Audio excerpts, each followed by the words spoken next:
Assalamualaikum warahmatullahi wabarakatuh. Bismillahirrahmanirrahim. Alhamdulillahi rabbil alamin. Wal aqibatu lil muttaqin. Wala udwana illa 'alal zalimin. Asyhadu an la ilaha illallah wahdahu la syarika lah, al-malikul haqqul mubin. Wa asyhadu anna sayyidana Muhammadan abduhu wa rasuluh, shadiqul wa'dil amin. Allahumma salli wa sallim wa barik ala sayyidina Muhammadin wa ala alihi wa sahbihi ajma'in, amma ba'd. Para jamaah salat salam sama-sama dimuliakan oleh Allah. Bersyukur kepada Allah Subhanahu wa taala karena di malam yang cerah ini kita masih mendapat fadl Allah, rahmat Allah, sehingga kita bisa melaksanakan sholat isya berjamaah, dilanjutkan dengan kajian hadis-hadisnya Rasulullah Muhammad sallallahu alaihi wasallam. Salawat salam mudah-mudahan senantiasa melimpah kepada junjungan kita Nabi Muhammad sallallahu alaihi wasallam, seluruh keluarga dan sahabat beliau, serta kita pengikut beliau yang senantiasa melaksanakan sunnah-sunnahnya.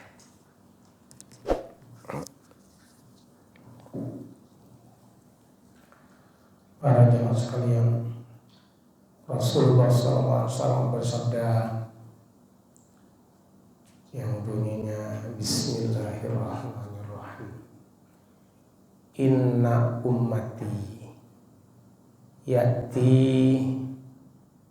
yaumal qiyamati ghurran muhajjalin min asaril wudu. Al-hadis atau kama qala Rasulullah SAW. Inna ummati, sesungguhnya umatku, ya'ti, akan datang, yaumal qiyamati, besok pada hari kiamat, ghurran muhajjalin, akan bersinar, mencorong, min asari wudu, dari bekas-bekas mengambil air wudu. Ya, seluruh anggota wudu itu akan bersinar. Jadi Nabi Muhammad SAW tidak sulit mencari umatnya. Pokoknya bersinar, ya itu umatku, kata Nabi. Kalau tidak bersinar, ya berarti ya tidak melaksanakan sunnah-sunnah Rasulullah Muhammad SAW. Jadi dari pentingnya wudhu ini, kita harus tahu ya bagaimana syarat sahnya, bagaimana rukun-rukunnya, sekaligus batal-batalnya. Karena memang wudhu ini jembatan yang harus dilalui untuk melakukan perintah Allah yang lain. Sholat harus punya wudhu, tawaf harus punya wudhu, memegang Al-Quran harus punya wudhu, dan sebagainya. Syarat sahnya wudhu itu secara umum ada 8. Ada 8. Yang pertama, harus beragama Islam. Jadi orang di luar Islam mengambil air wudhu sah. Syaratnya harus beragama Islam. Yang kedua, syarat sahnya wudu adalah mumayyiz. Ya. Mumayyiz. Apa mumayyiz itu? Bisa membedakan yang baik dan yang buruk. Bisa membedakan ini suci, ini najis. Jadi harus pinter istilahnya. Ya, pinter itu termasuk di antara syarat pinter itu bisa menunjuk arah mata angin, ya. Di mana timur, kecuali bingung ya. Kalau orang bingung tidak ada masalah itu ya. Kita ke Jakarta sering sholat menghadap ke timur karena bingung, tidak masalah. Jadi harus pinter, ya. Bisa membedakan yang baik dan yang buruk. Ini syarat sahnya wudu. Yang ketiga, harus berakal. Nah, kalau tidak berakal, tidak sah. Ya. Orang gila, gitu ya, wudu tidak sah. Orang lagi mabuk, apalagi mabuknya karena minum, ya, tidak sah wudunya. Ya, harus berakal. Kalau orang tidur tidak mungkin berwudu, ya. Karena orang tidur kecuali ngelindur ya. Ngelindur kan tidak sadar, jadi tidak sah ya. Ada orang tidur ngelindur, main wudu. Itu tidak sah, harus sadar ya. Terus nomor 4, harus suci dari haid dan nifas. Orang haid itu tidak sah wudu. Kecuali sudah mampet ya, kan tidak ada haid sudah. Untuk mandi besar itu harus disunahkan berwudu dulu. Ya. Orang junub mau mandi besar itu sunnah berwudu dulu. Kalau tidak biasa kita langsung mandi saja. Kalau sudah biasa sunnah. Dan niatnya itu tidak seperti wudu. Sekalipun bisa nawaitul wudu ada apa-apa. Cuma niatnya ada khusus. Nawaitut thaharatah gitu ya. Li sunnatil ghusli lillahi ta'ala. Nawaitut thaharatah li sunnatil ghusli lillahi ta'ala. Itu niatnya. Terus basuhnya sama sudah wudu biasa ya. Jadi orang haid lagi nifas belum sah berwudu. Kecuali sudah lepas dari haid dan nifas. Ini bapak-bapak harus tahu haid itu berapa lama.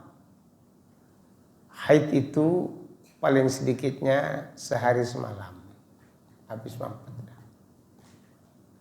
Tapi ghalibnya biasanya haid itu 7 hari 7 malam. Itu wajar itu. 7 hari 7 malam. Paling banyaknya haid itu 15 hari 15 malam. 15 hari terus menerus haid. 16 harinya kok masih keluar darah, itu bukan haid. Itu namanya darah istihadah.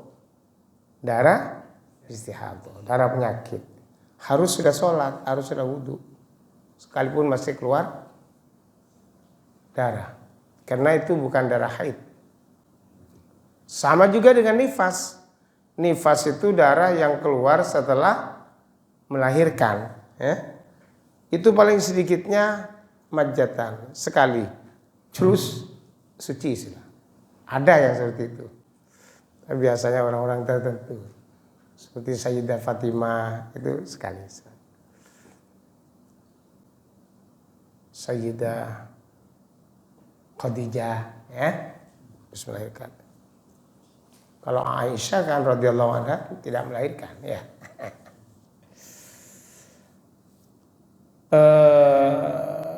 nifas itu paling sedikitnya majatan. Tapi biasanya nifas itu 40 hari. Makanya biasanya kalau orang melahirkan diadakan apa itu? Selapanan. Selapan itu berapa hari? 40 hari. 40 hari. Itu nyelameti bapak ibisan. Karena sudah suci. Begitu alon-alon. Ya, jadi 40 hari. Nifas paling banyak itu kok masih keluar darah? Nifas masih sampai 60 hari. 60 hari kok masih keluar darah, itu namanya darah istihadah.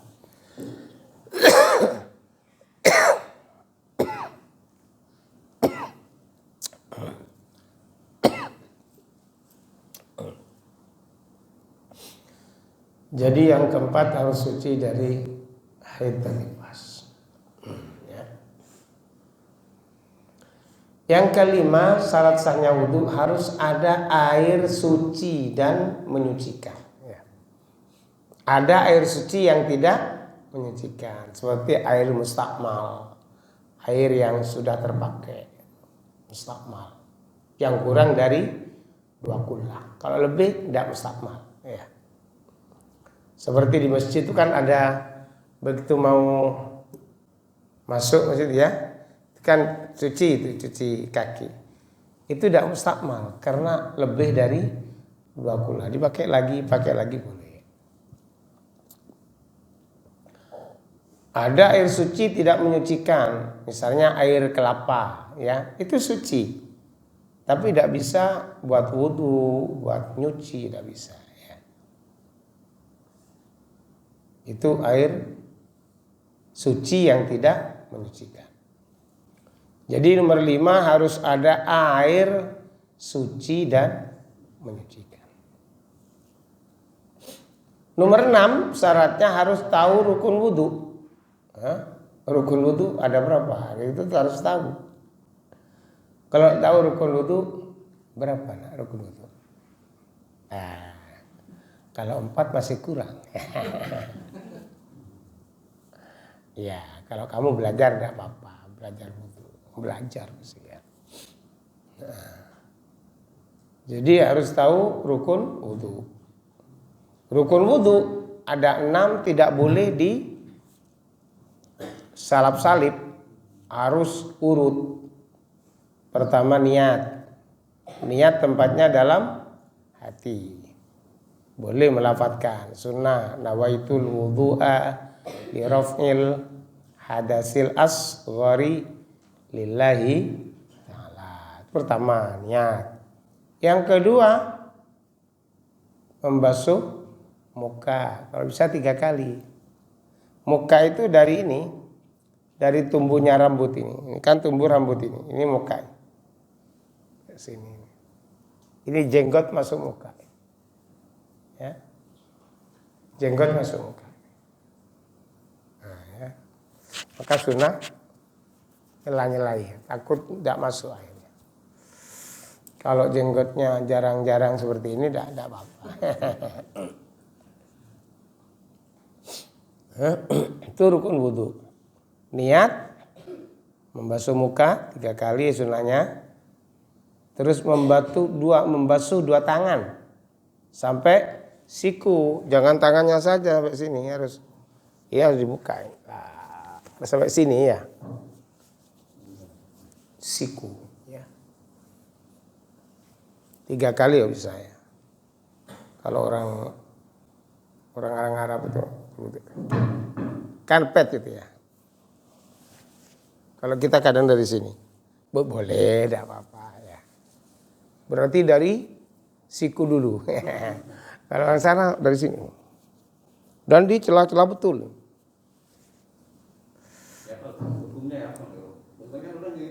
Boleh. Yang penting kan? Ya kembali. Memang dalam Al-Quran itu wa aidiakum ilal marafiq, dari tangan ini sampai siku. Oh mereka urut teman, dari tangan. Boleh dari sini apa-apa. Yang penting basah semua ya. Lalu yang nomor 4 ya. Nomor 4 itu setelah tangan. Ini wamsahu biru'usikum ya. Ngusap bukan dibasuh ya. Ini kepala ini bukan sini ya. Kadang orang patok gitu. Tidak sah. Jadi kepala ini. Kepala ini rambut ya. Membantu syuur. Kalau tidak punya rambut, tempat tumbuhnya rambut ya. Tempat tumbuhnya rambut. Yang penting kalau punya rambut 3 helai saja basah sudah sah ya. Apalagi yang sunnah dibasahi semua itu. Kalau di Arab tuh melihat orang wudu itu pasti basah semua ya. Itu sunnah. Imam Malik harus basah semua. Kalau kita cukup kadang sininya ya tidak apa-apa itu sah. Yang penting 3 helai rambut minimal. Terus nomor 5 kaki ya. Jadi wamsahu biru'usikum setelah mengusap sebagian kepala, terus wa arjulikum ilal ka'bain, kaki sampai mata kaki. Ka'bain itu kemiren ya. Kemiren itu ya mata kaki. Mata kaki 3 kali. Kalau telinga itu sunnah. Tidak termasuk rukun. Terus tertib penting, tertib. Keenam tertib. Tidak boleh diselang-seling ya. Wingi aku teko muka, aku saiki mulai teko kaki, tidak boleh ya. Tetap harus seperti itu sudah, monoton ya. Kalau kiri kanan itu sunnah. Kanan dulu sunnah. Mau kiri nggak apa-apa, sah tapi tidak dapat sunnah. Kiri dulu tidak apa-apa, tapi tidak dapat sunnah. Kanan dulu. Sama dengan kita pakai baju, kanan dulu. Kalau dari kiri tidak pakai sunnah, tidak dapat sunnah. Pakai sandal kanan dulu. Melepas kiri dulu. Ini kalau tidak dibiasakan, ini sulit untuk diamalkan. Padahal mudah ya, ini sunnah. Pakai sandal kanan. Makanya kalau kita turun dari musola ini, kaki kiri langsung nginjak. Ini kan sandalnya. Kaki kiri nginjak. Jangan langsung masuk. Tidak dapat sunnah. Kaki kiri turun. Allahumma inni as'aluka min fadlik. Ya. Terus kaki kanan turun. Turun kaki kanan langsung masuk. Nah, kaki kanan langsung masuk. Baru kaki kiri. Alhamdulillah. Itu harus biasakan. Melepas begitu kan, masuk ke musola, kaki kiri lepas, jangan langsung masuk. Biasanya kan kiri lepas masuk, jangan. Kiri lepas nginjak dulu. Gitu ya. Kaki kanan lepas, seret langsung ke atas. Baru kiri. Itu kalau tidak dibiasakan sulit ya. Ini sepele tapi sunnah. Yang bukan sunnah dapat 10 hasanah. Bayangkan naik turun musola atau masjid saja sudah dapat 20 hasanah. Membaca doa Allahumma antas salam wa minkas salam 10 lagi. Ditambah Allahumma ftah alayya ftahan fi hikmatika ya Allah. Wansur alaina rahmatak atau wansur alayya rahmatak. Itu 10 lagi. Baca sholawat Allahumma shalli ala Muhammad. Itu juga sunnah masuk masjid. Begitu turun begitu juga. Allahumma inni as'aluka min fadlik dapat 10. Jadi terus 10 hasanah, 10 hasanah, 10.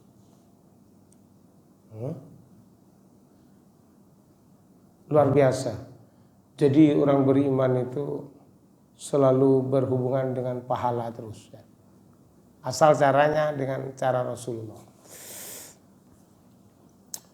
Terus nomor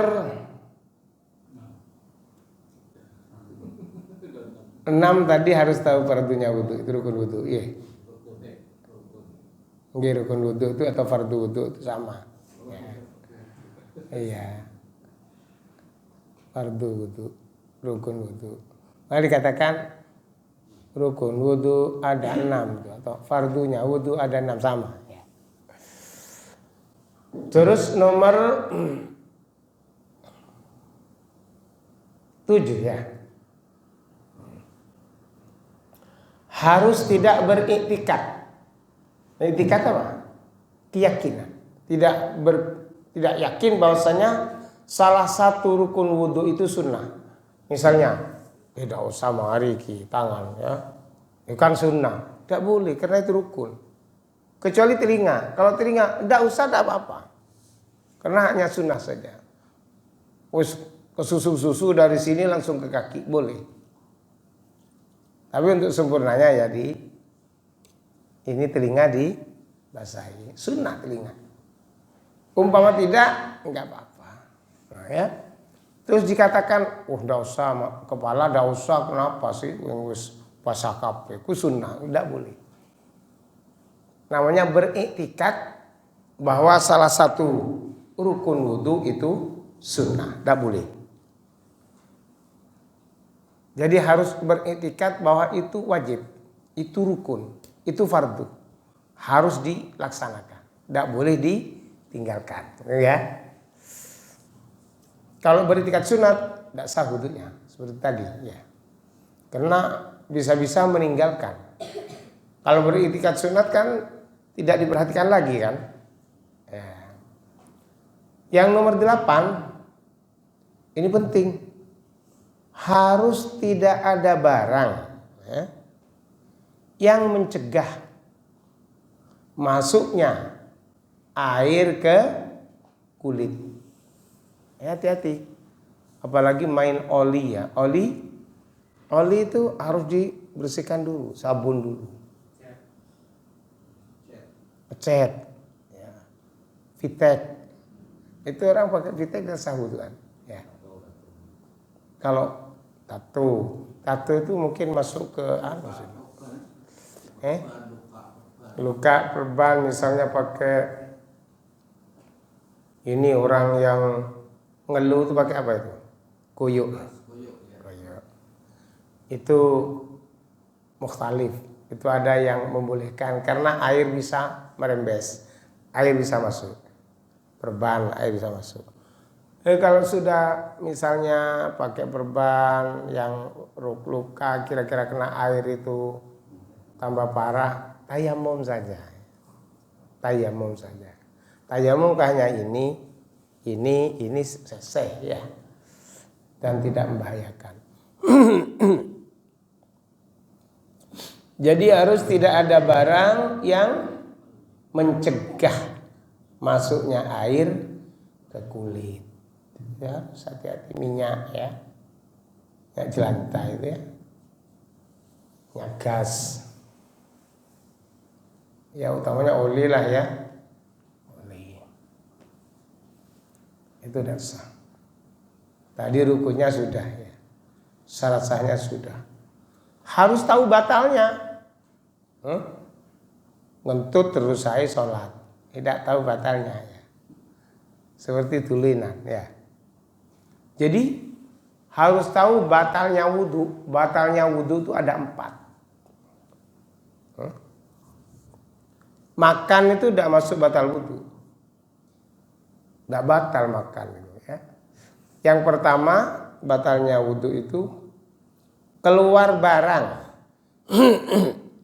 dari salah satu jalan depan atau jalan belakang. Angin itu sesuatu apa bukan? Ya sesuatu. Angin ya. Keluar angin ya. Bunyi. Tuh misalnya ya. Itu kan bunyi. Itu sesuatu kan ya. maka batal. Keluar emas umpamanya. Kan ada keluar emas ya, ada. Itu juga batal sekalipun emas ya. Pokok keluar barang dari depan atau belakang itu batal. Barang apa saja sudah batal. Termasuk laki-laki itu banyak yang dari depan itu. Air kencing ya batal. Air mani ya. Air madi ya. Air madi 4 macam yang keluar dari depan. Kalau air mani itu suci, tidak najis, karena itu bahan manusia ya. Ya mukhtalif sih, ada yang menajiskan, tapi berdasarkan hadis Rasulullah pernah sholat subuh itu ada air maninya. Itu Rasulullah tidak mengulang sholatnya, hanya dibasuhi saja. Berarti tidak ada najis ya. Kalau air mani najis berarti manusia najis kan, bahannya manusia gitu ya. Jadi kalau air mani itu biasanya keluarnya sama, kalau perempuan itu ovum ya, bukan sperma ya. Ovum. Kalau laki spermatozoa. Biasanya baunya seperti adonan biasanya ya. Sama perempuan keluar itu. Biasanya kalau air mani atau sperma keluar disertai rasa nikmat. Itu air mani. Tidak najis. Tapi madhi itu najis. Orang kalau terangsang biasanya ya keluar lendir, pelumas itu najis atau mati. Ketika kita berhubungan dengan suami istri, sudah mandi, sudah sholat, keluar lagi, itu bukan perangsang, itu najis juga. Ya, ada kan kadang seperti itu, yang sudah mengalami itu ya. Pokoknya keluar barang dari salah satu jalan depan belakang itu batal wudu.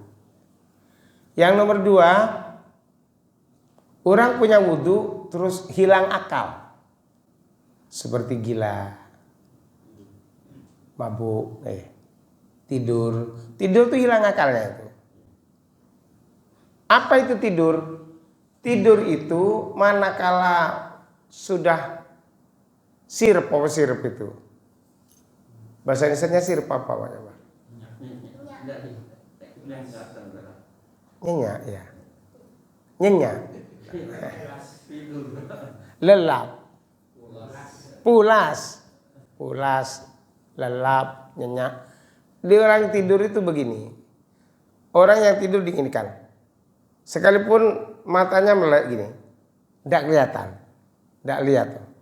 Masih wong lewat wirawiri, tidak tahu siapa yang lewat. Itu tidur. Atau tidak mendengar.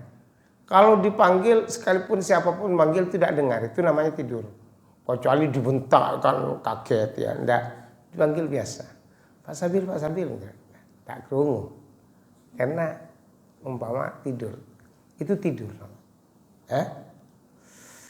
Itu batal wudunya.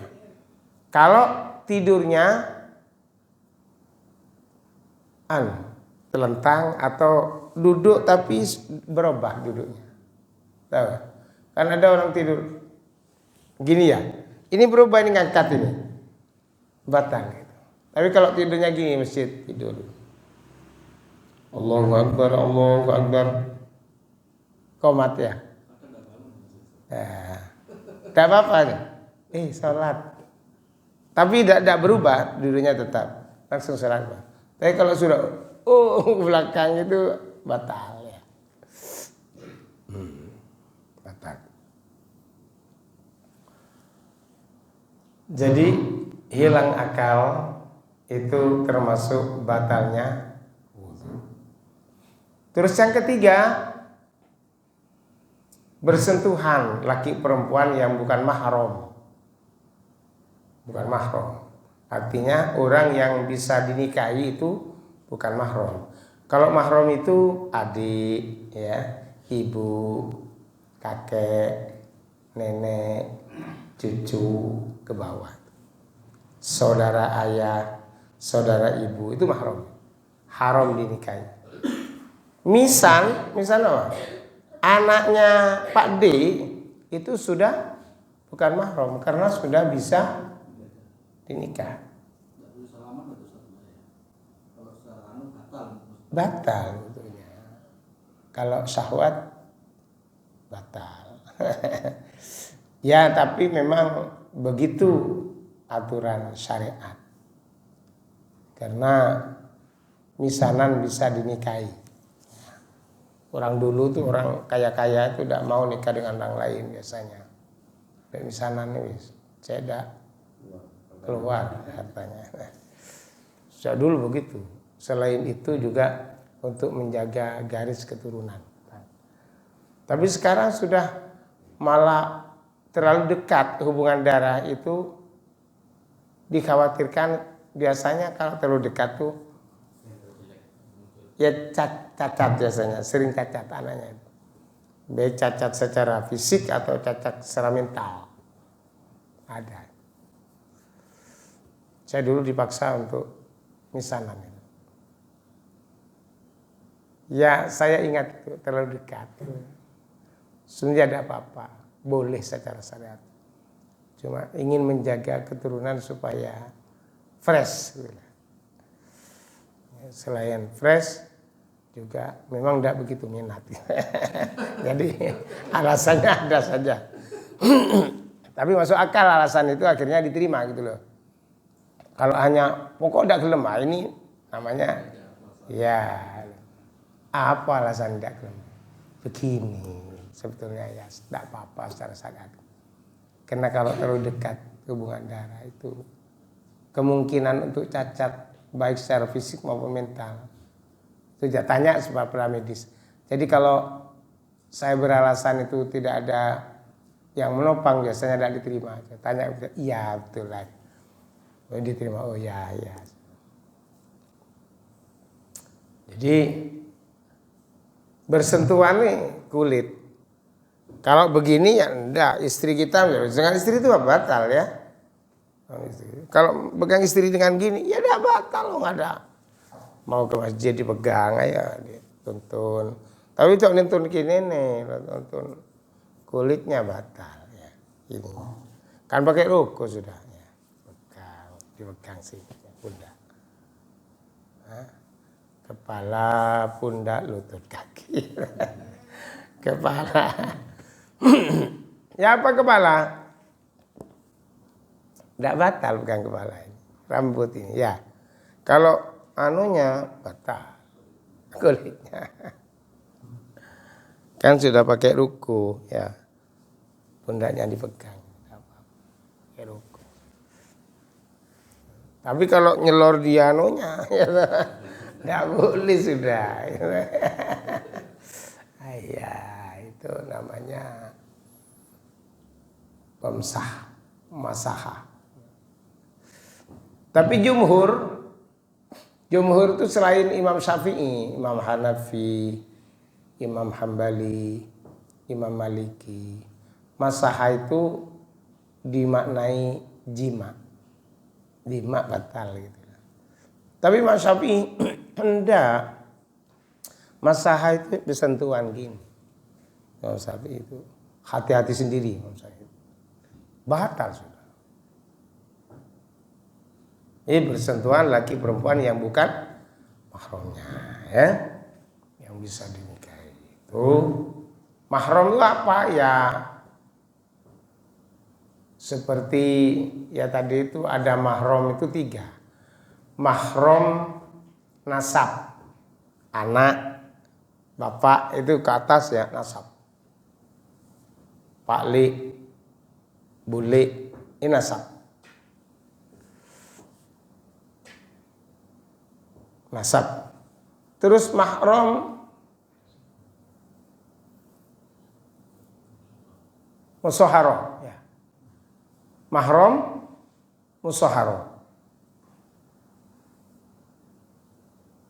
Musahharah itu anak kita menikah. Maka mantu kita namanya mahram musahharah. Tidak batal. Tidak batal. Mantu kita perempuan, salaman ke kita. Tidak batal. Mantu kita laki-laki, istri kita salaman, boleh. Tidak batal. Itu mahram musahharah. Ada mahram rodha. Ketiga itu mahram rodha itu istri kita punya anak. Nah gitu ya. Menyusui. Ada anak orang lain tidak sama laki perempuan. Nangis, ibunya ke pasar lama, disusui oleh istri kita. Ini namanya mahram rodha. Susuan, ya. Saudara ini laki perempuan ini tidak boleh dinikahkan besok. Ini saudaranya, saudara sesusuan. Sama ibunya ya, bapaknya ya, sama. Ya. Mahram rodha. Kalau bersentuhan tidak batal wudunya. Terus yang keempat, yang terakhir, memegang. Megang itu pakai ini, yang putih ini. Kalau pakai ini tidak apa-apa. Kubul dubur. Kubul duburnya manusia. Kalau kubul duburnya hewan tidak apa-apa. Kan ada orang kadang habis wudu, ada ayamnya tuh kotak-kotak bertelur pada dipegang ayamnya, terus ini masukkan biasanya ya. Masuk ke duburnya ayam ya. Cetek wis gitu. Kate endoki kate metu. Kurung wis kurung. Itu tidak batal. Ya? Najisnya harus dihilangkan. Tapi tidak wudu lagi. Ya. Sudah pokok najisnya hilang, boleh sholat. Tidak usah wudu lagi. Itu kan anak putu Ajem, bukan Adam ya.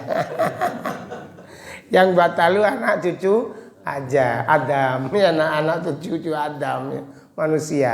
Itu kan anak cucu Adam gitu ya, dia tidak batal ya.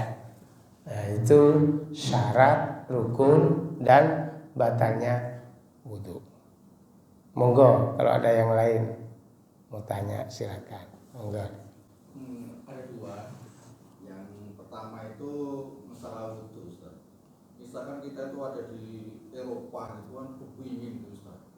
Kita tayamum itu diperbolehkan nggak? Maksud saya, karena alasan dingin seperti itu. Sama di Arab aja kalau musim dingin kan juga dinginnya itu kan berlebihan, Ustaz. Ya.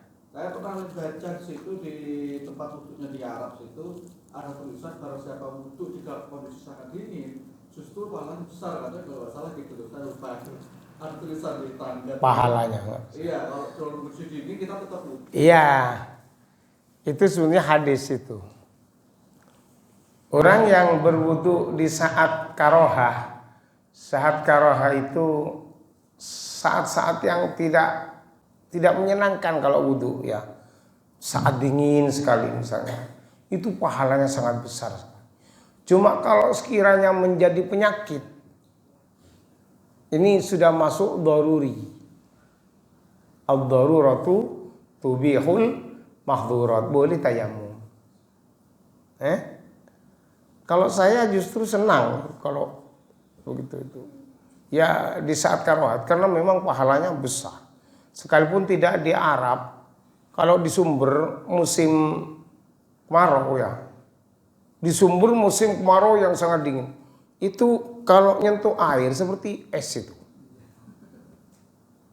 Itu kalau diteruskan bagus, pahalanya besar. Tapi kalau jadi penyakit, boleh tayamum.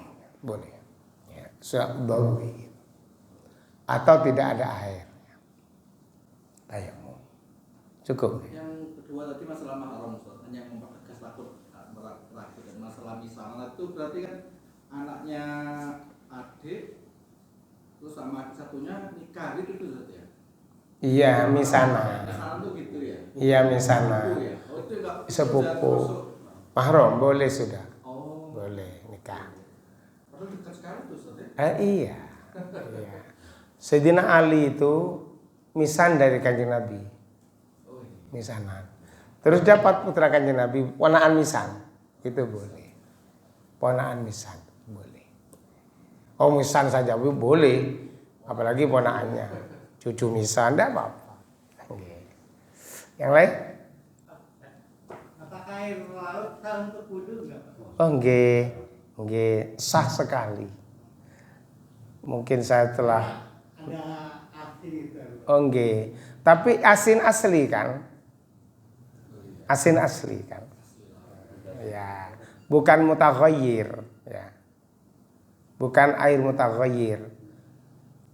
Kalau ini misalnya dikasih garam itu tidak boleh karena bukan aslinya. Mutaghayyir atau dikasih gula. Kan manis. Ini mutaghayyir. Kalau laut itu aslinya itu. Ya, aslinya asin sudah. Boleh, ya. Cukup nggih? Monggo. Karena kan saat-saatnya wudhu itu tidak boleh ada hal yang menghalangi boleh. Ya. Contohnya kita kena cat. Nah, apabila kita membersihkan cat, waktunya mau habis. Nah, bagaimana? Waktu sholatnya mau habis, misalnya mau asar gitu. Iya. Ya apa kan? Berarti mepet itu ya. Jadi fardhu dusri itu ya. Duhur dengan asri. Makanya hati-hati kalau main chat jangan mepet-mepet dengan itu, nggih. Nanti kalau kok asar masuk, ya kodok sudah anunya, ya. Duhurnya yang kodok, nggih. Boleh dilaksanakan setelah sholat asar dulu, baru sholat duhur. Kalau sholat kodok itu kapan saja boleh. Habis subuh ngodai sholat boleh. Habis asar ngodai sholat boleh. Jadi yang diutamakan membersihkan dulu. Oh iya. Mengutamakan membersihkan dulu karena itu termasuk syarat sahnya wudu. Dan wudunya kalau tidak sah tidak boleh sholat. Yeah. Jadi mendahulukan syarat ini dulu. Ya. Wah, sudah ora usah kecet wudu wis. Enggak boleh. Enggak cukup syaratnya. Udah anu ini. Ya, kalau kok waduh, sudah ada nasar. Sholat asar dulu, baru duhurnya qodoan ya. Makanya ada qodoan, ada adaan. Adaan itu waktunya. Adaan. Qodoan itu waktunya. Subuh jam 7 kodoan ya. Jangan ditambah kesiangan. Fardhu subhi kesiangan tidak boleh. Fardhu subhi kodoan ya. Ada i'adatan. Jadi kodoan, adaan. I'adah itu apa? I'adah itu sholat Jumat. Kok jamaahnya kurang kan? Kalau Imam Syafi'i kan 40. Saya pernah itu adatan di Tegal Gede. Hanya 35 itu. Ayo mari kita sholat i'adatan, sholat duhur. Tapi bukan adaan, i'adatan, mengganti. Bukan mengganti qadha ya. Jadi mengulang maksudnya. Ya ada. Jadi ini harus tahu, memang ini syariat. Makanya itu yang dihargai oleh Allah itu. Kita belajar seperti ini. Sekalipun sulit harus kita ketahui. Ya, mungkin cukup. Sudah 40 menit ya. Saya masih menjemput anak di Asabri. Itu yang biasa ikut. Iya dari sana. Ya kurangnya maaf. Mari kita tutup dengan doa majlis. Subhanallah walhamdulillah subhanallah asyhadu an la ilaha illallah wa atubu ilaik. Wassalamualaikum warahmatullahi wabarakatuh.